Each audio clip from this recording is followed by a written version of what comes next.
Gentlemen, we are Nazis? If you're watching this video, you're either a longtime fan of anime and love so many unique and awesome shows that when you want to introduce one of your friends to what they've been missing out on, you have no idea where to start. Either that, or you're the poor friend that casually mentioned in passing that one of your friend's anime stickers or keychains or something looked cool once. And now they're foaming at the mouth and force-feeding you anime ideas left and right, trying to indoctrinate you into our fandom. Either way, I welcome you to this weird and beautiful world. Hello, everyone. How are you? Fine, thank you. First things first, anime isn't homogenous, and not only are there dozens of genres and art styles, but if we're being honest, just like people, anime isn't all created equal. Some are objectively inferior to others. I'm looking at you, gingers. Stop muddying the gene pool with your soulless off-brand ketchup-flavored sunscreen chromosomes. I often get asked what anime I would recommend to someone who's never watched anime before. There's a few factors that I always consider. Number one, for those of us that grew up watching anime, which is definitely more unique in style and substance from the average run-of-the-mill Western shows and movies, we may be immune to some of the, let's just say, weirder aspects of anime. The over-the-top emotions and body language, expressions, tones, art style, fan service, and more that we don't think twice about might be jarring to someone who's not used to it. It might take them out of the moment and prevent them from being immersed in what you know is a great show. Number two, for that same reason, I'm recommending shows with English dubs. Look, I know the sweaty anime purists are furiously typing how superior Japanese sub is. What a filthy casual I am for even entertaining the idea of someone listening to something in their own language. But keep in mind a couple things. First off, I don't care. But more importantly, for newbies, I only recommend anime with great English dubs. Since most people aren't used to having to read subtitles, and if they're already trying something new and unfamiliar, it's nice to at least hear it in your own language. Number three, another thing I stay away from is any anime that has tons of filler.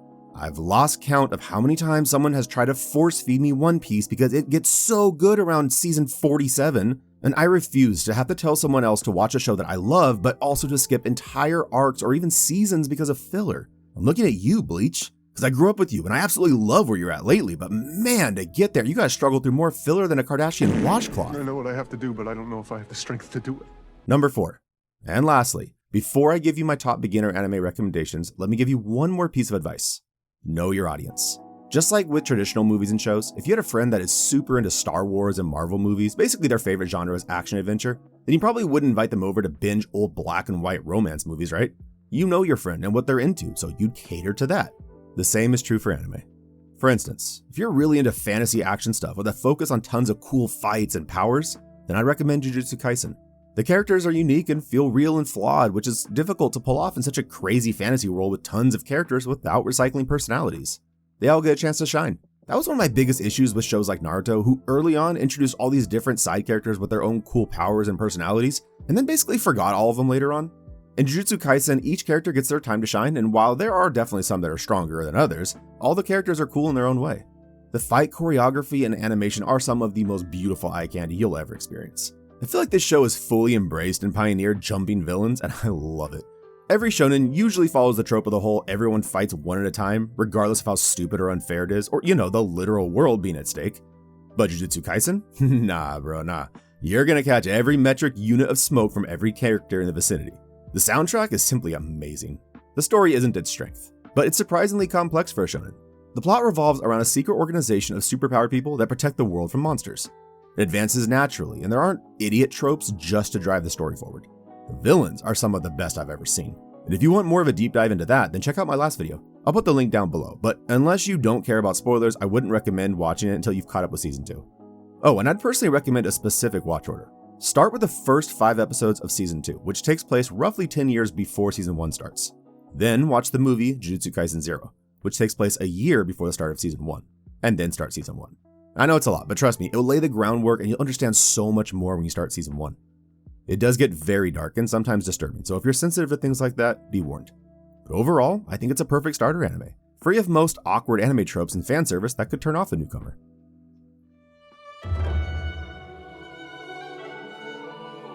What if you like more traditional fantasy adventure with knights and dragons and all that? Then I can't recommend enough Frieren Beyond Journey's End. It follows Frieren, a young elven mage who's well over 1,000 years old. She was in the party that defeated this big evil and saved the world, but then is forced to face the reality of the fragility of mortals as she watches her comrades grow old and wither away. Her natural, elven, aloof, and almost cold nature begins to conflict with the bonds she unknowingly developed with her friends. She revisits memories as she adventures through a classic fantasy world, now accompanied by the apprentices of her former comrades, which serve as a tool to help her learn more about the true lives and personalities of her friends. It's so cool to see the shift in her personality as the story goes on. The show gently reminds us to cherish the time we have with the ones closest to us while we still have it. It's charming and the voice acting is superb. You were exceptional. That was quite the show. Well done. The music and animation are so gorgeous, they deserve their own award show. It's somewhat of a slow burn, but it's captivating and you won't be able to stop watching. 死んだ仲間もそうなのか。あの兵士たちも。 What if you like your dark action adventure with more suspense and intrigue? What if you want a story that unravels more every time you think you have it figured out? What if you want to go spiraling down a rabbit hole of conspiracy theories as you try to piece it all together? Then for you, I'd suggest Attack on Titan. I know there's already a massive fan base for this show, but man, it has absolutely earned it. Objectively, it's some of the finest writing in cinema history, even outside of anime. The complexity, attention to detail, and foreshadowing are on another level. I've rewatched it 4 times, and I catch something new every time. Everyone has a different favorite character, and that's because they're all realistic, grounded, complex, and flawed. No one is one-dimensional or just there to serve a plot purpose. It's also a perfect representation of the horrific effects that prejudice, fear, greed, and war have on mankind. You see utter chaos and evil proliferate in this world that feels strange and foreign, and yet uncomfortably familiar. You see what a slippery slope the moral compass can be when rationalized to benefit the greater good, and the line between good and evil becomes blurred. At its core, it's a survival story about the last bastion of the remaining human population protected from terrifying man-eating titans by enormous walls. Things go from 0 to 100 real quick, and the whole first season feels like a roller coaster with jet engines and no brakes.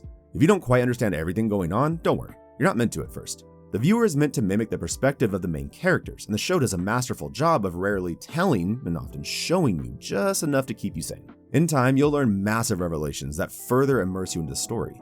Now, you're gonna hear some people talk about season 3 not being good, and that's why they stopped watching or why the show isn't good. Ignore them. I guarantee their TikTok brain's main exposure to anime is limited to Naruto, One Piece, or other battle shonen, and they've been conditioned to expect plots to exist purely to set up the next big fight scene, instead of revolving around a deep story that requires patience, attention to detail, and at least a few wrinkles on your brain. And that's why some people give up in season 3, because it does change pace. However, it does it to expand the world building and answer loads of unanswered questions going all the way back to the first season. As you can imagine, this show gets very dark, gritty, and outright brutal at times. I wouldn't suggest getting overly attached to any particular character if you value your emotional health, but enjoy the ride. What? Are you for real? We can't live without them. I knew I should. Whatever happens, I'm only 18. happens. I don't wanna... How about a cool, jazzy space western with old school vibes? How about one of the godfathers of anime, an absolute masterpiece that is Cowboy Bebop? I mean, if you only watch this for the awesome 90s hand-drawn animation and big band jazz soundtrack, it'd still be top 10 in my book. But when you also throw in a futuristic, noir-themed space western with bounty hunters, space cops, mafia, epic chase scenes, brilliantly choreographed fights, iconic characters with great backstories and varied motives, you get a masterpiece. It's a beautifully crafted story about a ragtag crew of deeply flawed individuals that are all running from their own demons, and how we can only run for so long before we're forced to confront our choices and consequences. Each character feels grounded and realistic, aside from mine, and their flaws and shortcomings are part of that, but also what makes them so lovable and frankly relatable. But what steals the show for a lot of people is the soundtrack. It's this cool blend of jazzy blues and big band era that adds so much energy and immersion to every scene, and really helps with the whole space western aspect of the world building. Within the first few minutes of the opening episode, you're treated to what is arguably the most iconic anime song of all time. Overall, this show is an absolute blast from start to finish and a true classic.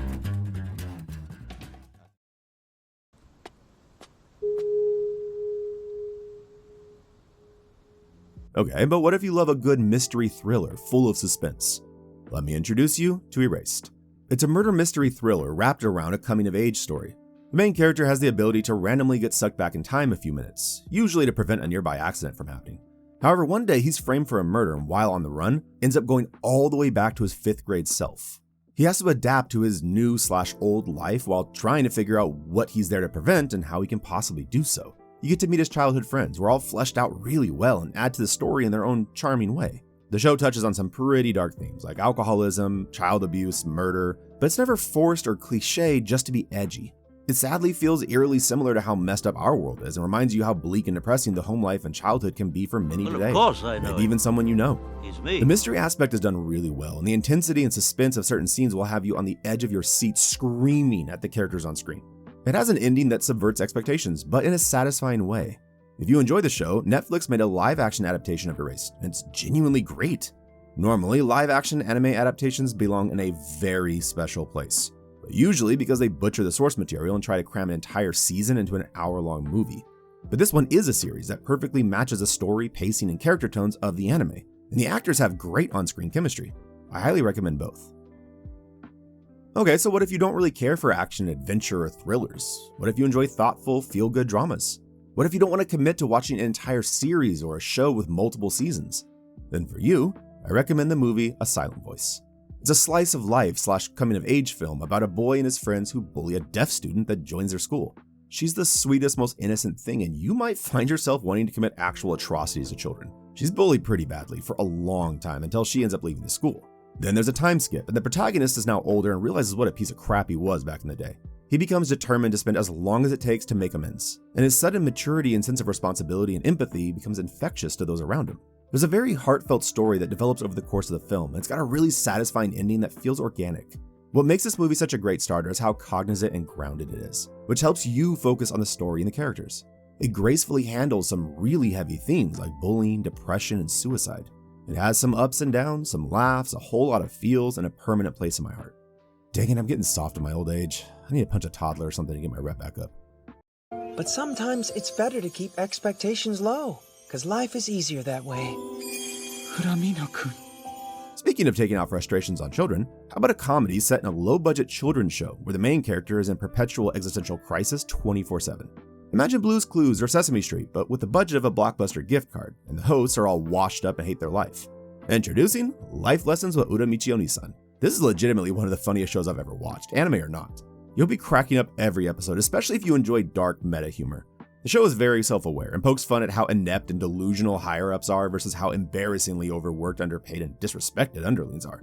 I don't know what it is about a 4-year-old child trying their best to comfort and give advice to a grown man on the verge of taking the express route to the bottom floor, but it's hilarious from start to finish. There's just enough substance to provide a plot for each episode and a little more in the long run, but nothing too deep. And you can absolutely binge this with your brain on power saving mode. Okay, maybe you've noticed a theme where your friendly neighborhood 5150 tends to enjoy the darker things in life. Maybe your dad was lactose intolerant and you grew up to be an emotionally stable human being. Good for you! Sorry. Okay, so those are my top starters for anime beginners. I'm sure a lot of other series could work as a starter, and I'm curious if you thought I left out an obvious one, so let me know in the comments below. Also, if you like my content, please subscribe. I try to make unique, halfway decent content, so it helps me out a ton, and delays me getting kneecapped a little longer. Anyways, there are a lot that didn't make the cut, despite being great anime, and mostly for the reasons I mentioned at the start of the video. For instance, My Hero Academia, probably the most common starter anime I hear people mention. I don't think people realize how weird and off-putting some of the outfits, animations, or manetta can be for someone who isn't used to it. Also, asking someone to sit through 4 seasons of this child crying about everything isn't how you show your friends a good time.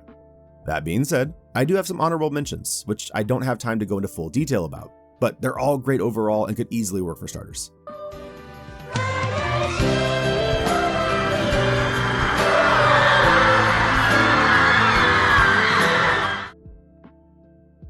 For action adventure, you've got Kaiju number 8, Solo Leveling, Metallic Rouge, Samurai Champloo, Vinland Saga, Somali and the Forest Spirit, To Your Eternity, Full Metal Alchemist Brotherhood, or Trigun. Original or the remake, Trigun Stampede, because as nostalgic as I am, I'd be lying if I said the remake wasn't top tier.